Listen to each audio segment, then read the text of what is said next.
నమస్తే, welcome to our channel. నేను సిరి. హర్యానాలోని జింద్ జిల్లాలో ఒక ఆశ్చర్యకర సంఘటన అయిందని చెప్పేసి ఇప్పుడు సోషల్ మీడియాలో ఆ వార్త ఏదైతే ఉందో అది వైరల్ అవుతుంది. అసలు ఇలాంటిది కూడా ఉంటుందా, ఇలా కూడా ఉంటారా మనుషులని అనిపిస్తుంది. ఎందుకంటే ఆ వార్త అలా ఉంది. సో ఈ వార్త మీద స్పందించడానికి ఈరోజు మనతో పాటు ఉన్నారు ప్రముఖ సినీ క్రిటిక్ దాసరి విజ్ఞాన్ గారు. నమస్కారం అండి.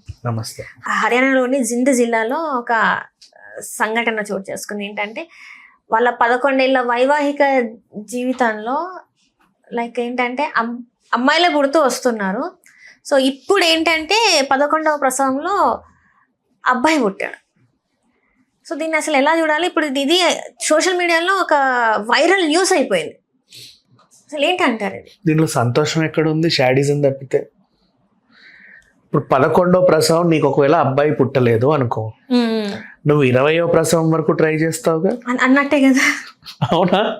11వ అంటే దేవుడు పాపం ఆమె బాధ చూడలేక ఇచ్చినట్టుంది ఇది. నిజంగా వీడికి ఏముంది, బాగానే ఉన్నాడు. 11 times అదే పనిగా 37 years మహిళమా, సంవత్సరానికి ఒకరిని కంటానే ఉంది, మోస్తానే ఉంది, కంటానే ఉంది. ఇంక వేరే పనేం లేదు, బెడ్ రెస్టే. 11 మంది పిల్లలు ఏంటి? క్రికెట్ టీమా ఇది ఏమైనా, లేకపోతే ఏంటి అన్నట్టు అసలు నాకు అర్థం కాదు. అంటే ఇది ఈ న్యూస్ ని కూడా వైరల్ చేస్తున్నారు వాళ్ళు. ఇది ఆనందంగా చెప్తున్నారు కానీ నిరీక్షణ ఇప్పుడు అయింది, 19 years నిరీక్షణ ఇప్పుడు తీరింది అని చెప్పేసి వాళ్ళు బాగా సంతోషంగా చెప్తున్నారు. సంతోషం ఏం లేదు. ఏ రకంగా ఇది అసలు దీన్ని ఎట్లా సపోర్ట్ చేయాలో కూడా నాకు అర్థం కాని విషయం ఇది. అమ్మాయి హెల్త్ ఏమవుతుంది మా. అండ్ ఇంకొక విషయం చూడు, నీకు మొదటి కాన్పులోనే ఒకవేళ వీడి బుట్టుంటే ఈ దిల్ కుష్, తర్వాత ఈ 10 మందిని కనేవాడివా? లేదు. మరి నీకు అబ్బాయే కావాలన్న ఈ ఆశ, అత్యాశ మైండ్లో బాగా కూరుకుపోయింది.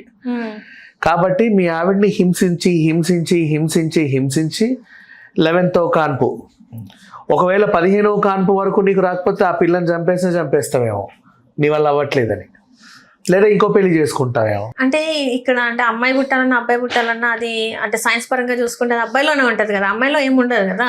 అంటే ఏదేమైనా హర్యానా అనే ప్రాంతం ఎక్కువ మంది మన ఆర్మీ వాళ్ళు వెళ్తారు అక్కడి నుంచి. వాళ్ళకి మన దేశభక్తి ఎక్కువ ఉండే ప్రాంతం అది. పంజాబ్, హర్యానా పురుషులు ఎక్కువ ఉంటారు. అంటే ఖచ్చితంగా చాలా మంది ఒక ఏజ్ వచ్చిందంటే ఆర్మీలో జాయిన్ అయిపోతూ ఉంటారు, దేశం కోసం అన్నట్లుగా వెళ్తూ ఉంటారు.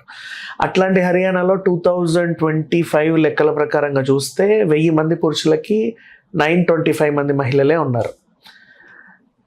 ఇంకా జాతీయ స్థాయిలో చూసుకున్నా కూడా తక్కువే ఉన్నారు, ఈక్వల్గా ఏం లేదు. ఇప్పుడు మహిళలు అన్నిట్లో రాణిస్తున్నారు అని మనం మాట్లాడుకుంటున్నామే కానీ పురుషాధిక్యత ఎక్కువ ఉంది.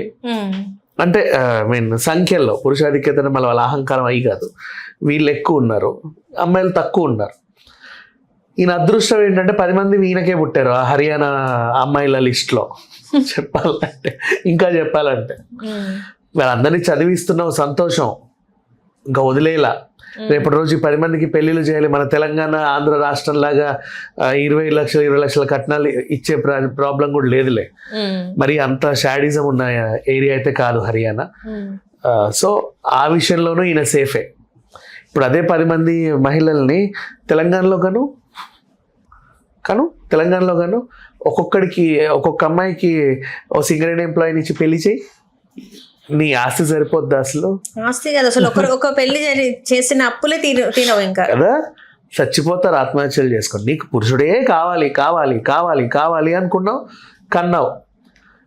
చెప్పాలి, వీడిని బహిష్కరించాలి ఆ హర్యానా నుంచి. అక్కడ వేరే రాష్ట్రంలో ఈయన నేస్తే అప్పుడు తెలుస్తుంది వీళ్ళని పెంచలేక పోషించలేక. ఎందుకంటే పంజాబ్ హర్యానాలో ఎక్కువ గవర్నమెంట్ స్కూల్స్, కాలేజెస్ అన్నీ బాగుంటాయి. మన దగ్గరలా కాదు కానీ అంటే ఎక్కువ దేశానికి సేవ చేసే రాష్ట్రం కాబట్టి ఎక్కువ ఆర్మీ వాళ్ళు ఉండే కానీ కొంచెం ఆ ప్రిఫరెన్స్ ఉంటుంది. వాళ్ళంటే మన దేశవ్యాప్తంగా అందరికి కూడా ఒక రెస్పెక్ట్ ఉంటుంది. పంజాబ్ నుంచి వచ్చిన వాళ్ళు, హర్యానా నుంచి వచ్చిన సింగ్స్ వాళ్ళంతా అంటే. సో వీళ్ళ అదృష్టం అక్కడ ఉండడం. యథేచ్ఛగా కన్నాడు హ్యాపీగా, అందరినీ చక్కగా గవర్నమెంట్ స్కూళ్ళలో చదివిస్తాడు, నీట్గానే గౌరవప్రదంగానే పెళ్ళిళ్ళు అవుతాయి, పంపించుకుంటాడు. Very happy. ఎవరైనా ఆర్మీ వాళ్ళకి ఇచ్చి పెళ్ళిళ్ళు చేస్తాడు, బీ హ్యాపీ. ప్రజెంట్ వేరే ఒక రాష్ట్రంలో ఉంటే బతకడం కూడా బతకలేవు తెలుసా. 3వ కానుపు 4వ కానుపుకే నువ్వు చచ్చిపోవాలి ఇంకా చెప్పాలంటే. హాస్పిటల్ బిల్స్ కట్టలేక, ఆ హాస్పిటల్ బిల్లులు కట్టలేకనే. ఇంకా నీకు ఇదొక అడ్వాంటేజ్, అక్కడ గవర్నమెంట్ హాస్పిటల్స్ కూడా ట్రీట్మెంట్ చాలా బాగుంటుంది. ఈవిడకి ప్రసవం టైంలో చాలా ఇబ్బందులు పడితే 3 యూనిట్ల బ్లడ్ ఎక్కిచ్చారట. అవి ఉంటాయి పౌచ్లు, 3 పౌచ్ల బ్లడ్ ఎక్కించారు. అంటే బ్లడ్ సరిగ్గా లేదు కని. అండ్ ప్రసవ వేదన అంటారు, ఎందుకంటే తల్లి బిడ్డ క్షేమం ఎన్ని సినిమాలో చూడలా, చాలా స్టేజెస్లో బిడ్డ ఉంటే తల్లి ఉండదు, తల్లి ఉంటే బిడ్డ ఉండదు. దేవుడి దయ వల్ల నీకు అన్ని కాన్పులు సుఖంగా జరిగాయి. అందరూ హ్యాపీగా బయటికి వచ్చారు. ఆ 10 మంది అక్క చెల్లెలు చక్కగా చదువుకుంటున్నారు. పెద్ద అమ్మాయి 12వ తరగతి, ఇప్పుడు ఇంటర్ 2nd ఇయర్. మిగతా వాళ్ళందరూ స్కూల్ స్టేజ్లో ఉన్నారు. ఇప్పుడు పుట్టినోడు ఈడు. వీళ్ళందరూ కలిసి ఆనందం పొంగి పొర్లినందుకు దిల్ ఖుష్ అని పేరు పెట్టారంట. కానీ మనం ఇలా సరదాగా మాట్లాడుకుంటున్నాం, కానీ సొసైటీకి ఇట్లాంటి వాళ్ళని చూసి ఏం నేర్చుకోవాలంటారు? అంటే సొసైటీ ఏమి నేర్చుకోవాల్సింది ఏం లేదు. వీళ్ళని చూడడం వల్ల ఏం నేర్చుకోవద్దు. వీళ్ళని శిక్షిస్తే ఇంకోటి బాగుపడతాడు. యాక్చువల్ చెప్పాలంటే ప్రామిస్ చెప్తున్నాను, వీడు కనుక హైదరాబాద్లో ఉండుంటే 100% ఎప్పుడు 5వ కాన్పుకే చచ్చిపోయేవాళ్ళు వీళ్ళంతా. ఎక్కడమ్మా నువ్వు కాన్పుకి ఒక ప్రైవేట్ హాస్పిటల్కి వెళ్తే మినిమం 1,00,000 పైన అవుతుంది. హాస్పిటల్ బిల్లులే. నువ్వు మళ్ళీ ఎక్కడి నుంచో వస్తావుగా ఇక్కడికి, ఆ పక్కన రూమ్ తీసుకొని ఉండడానికి. ఆ టైంలో అవి మళ్ళీ పుట్టిన వెంటనే వాళ్ళని వెంటిలేషన్లో వేసి కొంత కాపాడి, ఇంకేమైనా ప్రాబ్లమ్స్ ఉన్నాయి అన్నీ చూసి 2-3 లక్షలు హ్యాపీగా రావాలంటే గవర్నమెంట్కి వెళ్ళినా అంతే కదా, ఎంతో కొంత అవుతుంది, అవ్వకుండా అయితే ఏం ఉండదు.